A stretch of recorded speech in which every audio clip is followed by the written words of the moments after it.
Ay, tignan mo yung suso, oh. Ay, ito na ba yung palabasa? Road? Ito tayo papapasok, no? Lamig to. Buti ka pa naka-jacket. Si daddy nakasali na. Lamig. Malamig pa rin pala dito sa Tagaytay.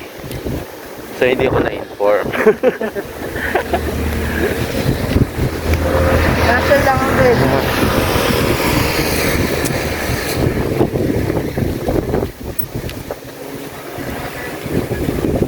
Hindi tayo na-inform na malamig pala dito sa Tagaytay.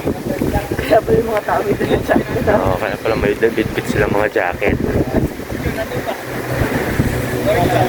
Pero kaya pa naman. Ayan, dito na tayo sa highway. SMBC pala sa akin. SMBC. Yun, dito tayo nakatira.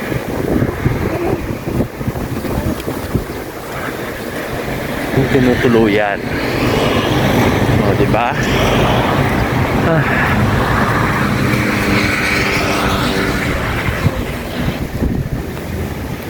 Wow, ang lamig. Lamig. Good morning, Tagaytay. Good morning, Tagaytay.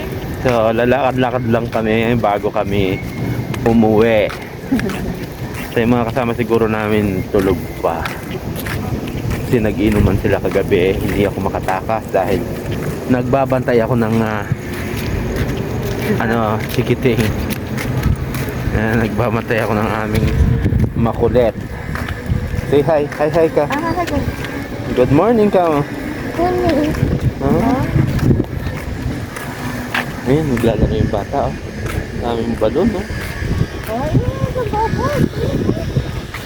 So, dito kami sa likuran ng aming ito yung tinulugan. sabi ng supermarket tapos kasi daw merong Hindi guys. So, andun yung clubhouse. So, hindi na kami mag-swimming, malamig.